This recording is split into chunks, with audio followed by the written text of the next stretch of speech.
Question number 1. My 4-year-old daughter has a mild form of SM, mainly with adults. She talks to her friends both in the home and at school, but she only communicates nonverbally with teachers. I recently heard about a therapeutic approach called Snoezelen, which focuses on treatment through sensory processing.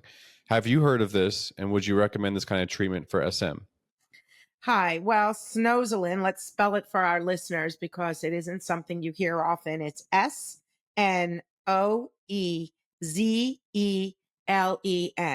It's a controlled multi-sensory environment type of approach. It's a very non-directive approach. In other words, it's a sensory environment that you'll place somebody with sensory processing challenges into this room that's got a lot of sensory stimuli. And what it's supposed to do is supposed to allow in a very non-directional. The therapist does not direct you in that room to just kind of acclimate, get connected to, adjust to, seek out whatever you need to do. It's often recommended for individuals on the autism spectrum or with severe developmental disorders. So this particular parent did not indicate that in this question. It doesn't mean that that's not part of the case, but no, I have not used this. I do not use this to treat SM.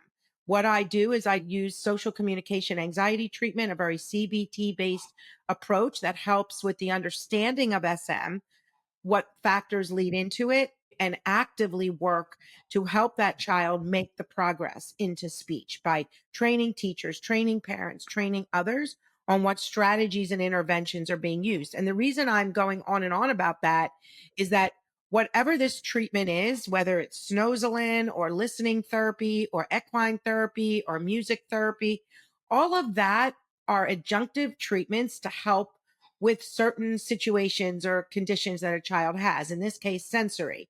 So they're using that as an adjunct, but that is not the treatment to treat SM. The social communication anxiety needs to be kind of dealt with head on.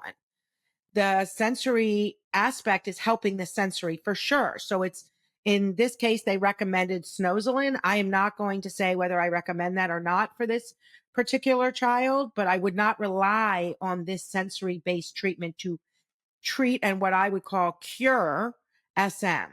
Absolutely not. Unless they're doing interventions, that's how you have to see it.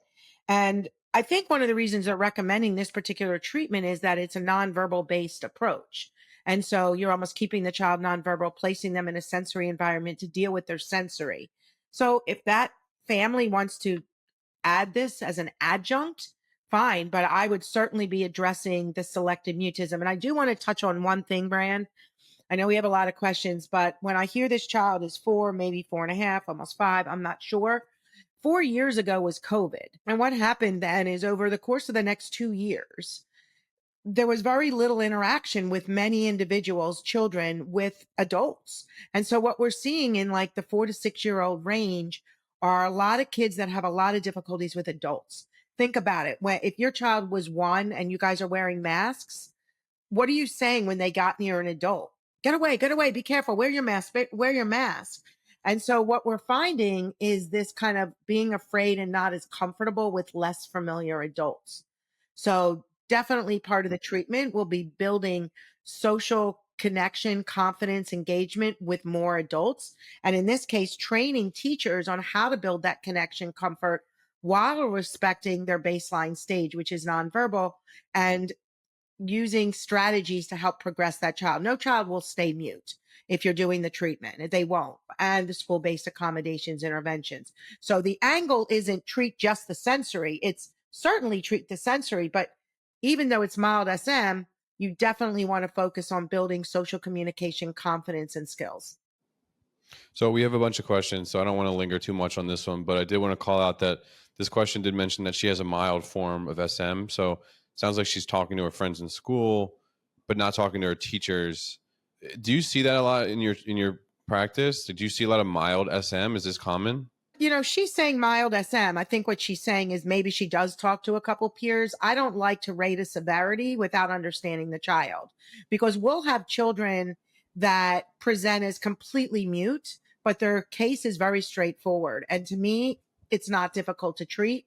And in a few sessions, you'll see progress. assuming the goals, strategies, etc., are being done, school-based accommodations, interventions, and the child Mhm. can overcome it, even though they may have presented completely mute in school.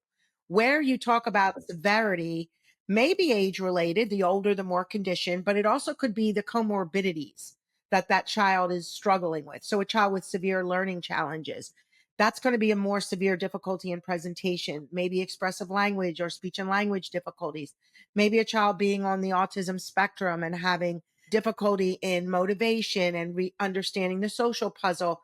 That to me is how you have to look at it. And really, with what you kind of see from the evaluation, you can give a parent an idea about what, how long this should take, assuming they're implementing the strategies and interventions, and assuming the school is also providing the appropriate accommodations interventions. So I don't want to get caught up in the word mild here.